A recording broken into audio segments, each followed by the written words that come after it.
नमस्कार दोस्तों, मैं महेंद्र कुमार स्वागत करता हूं साइंस एंड टेक्नोलॉजी क्लासेस पर।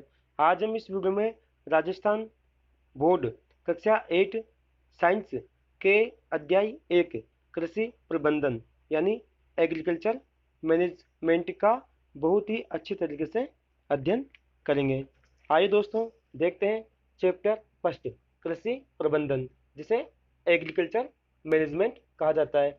दोस्तों बात करते हैं कृषि प्रबंधन की। कृषि प्रबंधन किसे कहते हैं? कृषि की समस्त आवश्यकताओं की पूर्ति, कृषि की समस्त आवश्यकताओं की पूर्ति करना एवं देख रेख करना ही कृषि प्रबंधन कहलाता है। अब बात करते हैं फसल एवं उसके प्रकार की। दोस्तों फसल, जब एक ही प्रकार के पादप पादप यानी पेड़ पौधे भूमि के बहुत बड़े क्षेत्र में उगाए जाते हैं तो उसे फसल कहते हैं। जब एक ही प्रकार के पादप भूमि के बहुत बड़े क्षेत्र में उगाए जाते हैं तो उसे उसे फसल कहते हैं। नेक्स्ट बात करते हैं फसलों के प्रकार की। दोस्तों ऋतुओं के आधार पर फसलें तीन प्रकार की होती है। ऋतुओं के आधार पर फसलें तीन प्रकार की होती है। पहली होती है रबी की फसल। पहली कौन सी होती है दोस्तों? रबी की फसल। रबी की फसल यह अक्टूबर से फरवरी के मध्य की फसल होती है। यह अक्टूबर से फरवरी के मध्य की फसल होती है, जैसे गेहूं, चना, जौ, मटर, सरसों आदि। दोस्तों रबी की फसल को अक्टूबर माह में बोया जाता है और फरवरी माह में काटा जाता है। अब नेक्स्ट बात करते हैं नंबर 2 खरीफ की फसल। दोस्तों खरीफ की फसल को जून के माह में बोया जाता है और सितंबर माह में काटा जाता है, जैसे मूंग, उड़द, मक्का, ज्वार, मूंगफली आदि। नंबर 3 जायद की फसल। दोस्तों जायद की फसल मार्च से जून के मध्य की फसल होती है। इसके उदाहरण हैं खरबूजा, तरबूज, ककड़ी, लौकी आदि। अब नेक्स्ट बात करते हैं उपयोग के आधार पर फसलों का वर्गीकरण। दोस्तों उपयोग के आधार पर फसलों का निम्न वर्गीकरण है। पहला अनाजी। दोस्तों अनाजी में गेहूं, जौ, ज्वार, मक्का, बाजरा आदि फसलें आती है। इनका उपयोग रोटी व दलिया बनाने में किया जाता है। अब नेक्स्ट बात करते हैं नंबर 2 दलहनी फसलों की। दोस्तों दलहनी फसलों में अरहर, मूंग, चना, मसूर, उड़द आदि फसलें आती हैं। इनका उपयोग दालों का निर्माण करने में किया जाता है। अब नेक्स्ट बात करते हैं तिलहनी फसलें। दोस्तों तिलहनी फसलें में सरसों, सोयाबीन, मूंगफली, तिल, अलसी, अरंडी आदि फसलें आती हैं। इनका उपयोग तेल बनाने में किया जाता है। नंबर 4 मसाले वाली फसलें। मसाले वाली फसलों में जीरा, हल्दी, मिर्च, धनिया, अजवाइन आदि आती है। इनका उपयोग मसाले बनाने में किया जाता है। नंबर 5 फसल या सब्जी वाली फसलें। दोस्तों इसमें गोभी, भिंडी, लौकी, आम, बेर, मौसमी, माल्टा, टिंडा आदि फसलें आती है। इनका उपयोग फल व सब्जियों में किया जाता है। नंबर 6 अन्य फसलें। अन्य फसलों में औषधि एवं चारा। इनका उपयोग औषधि व चारा में किया जाता है।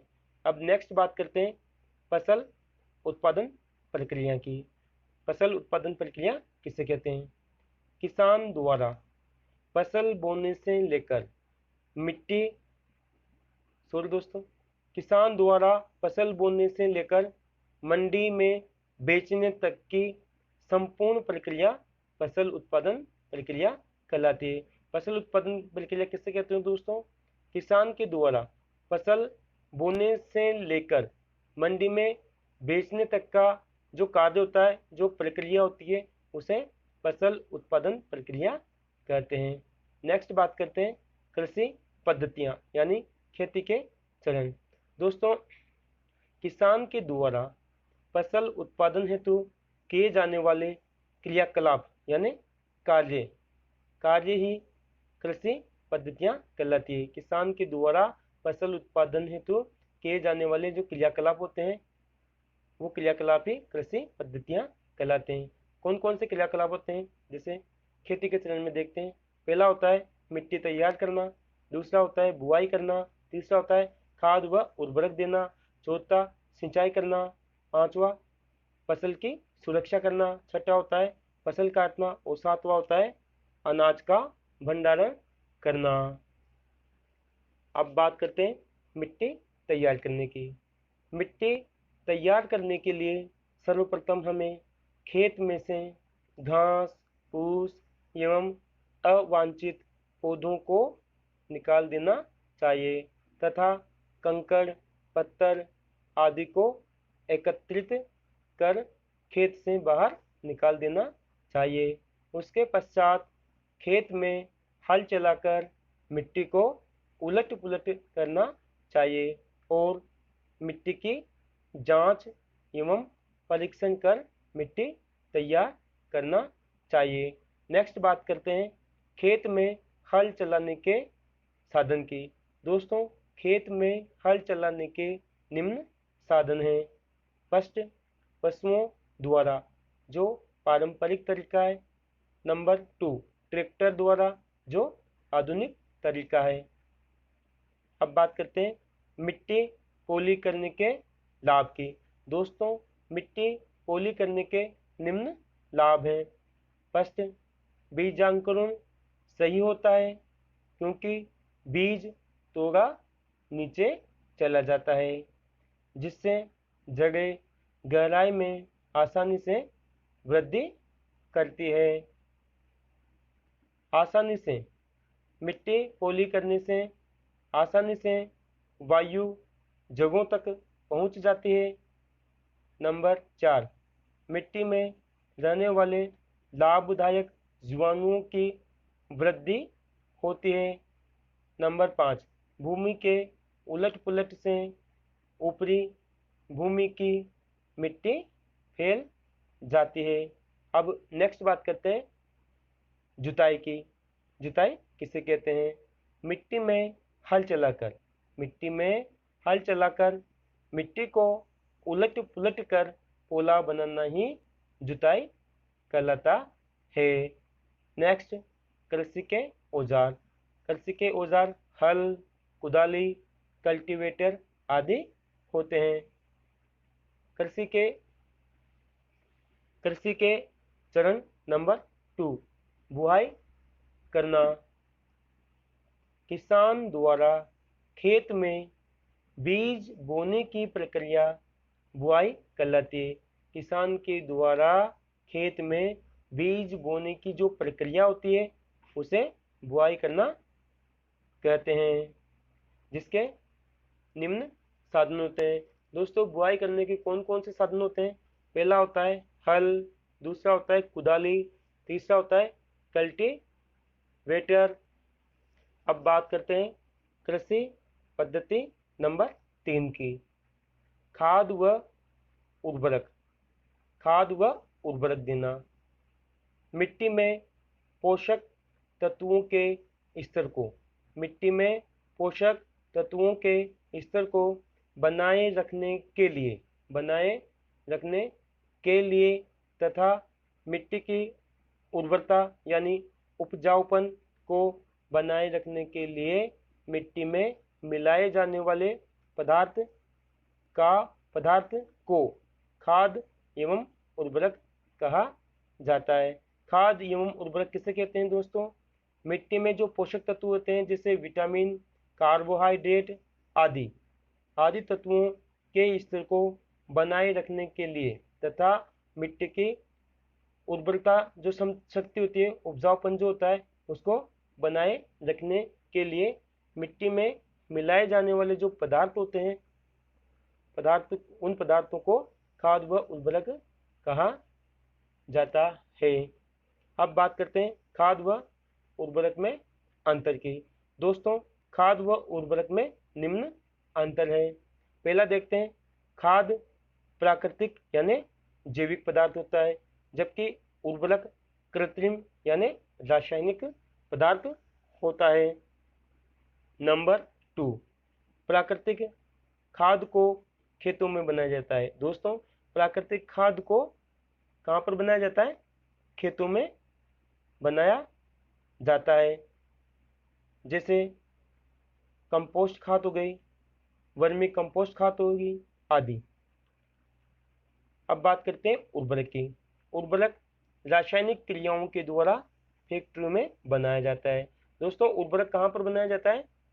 रासायनिक क्रियाओं के द्वारा फैक्ट्री में बनाया जाता है, जैसे urea, ammonia, sulphate, super phosphate, potash आदि। अब बात करते हैं नंबर 3। प्राकृतिक खाद में हुमस होती है। दोस्तों, प्राकृतिक खाद में क्या होती है? हुमस होती है, जबकि उर्वरक में हुमस नहीं होती है। अब नेक्स्ट बात करते हैं जैविक खाद के लक्षणों की। दोस्तों, जैविक खाद के निम्न लक्षण होते हैं। जैविक खाद के निम्न लक्षण होते हैं। फर्स्ट देखते हैं, जैविक खाद मिट्टी का पुनर्गठन करने में अधिक सक्षम होता है। जैविक खाद क्या होता है? मिट्टी का पुनर्गठन करने में अधिक सक्षम होता है। नंबर 2, खाद में लाभदायक जीवाणुओं की वृद्धि तेजी से होती है। खाद में क्या होता है दोस्तों? लाभदायक जीवाणु जो होते हैं उनकी वृद्धि तेजी से हो जाती है। नंबर 3, इससे मिट्टी पोली बनी रहती है।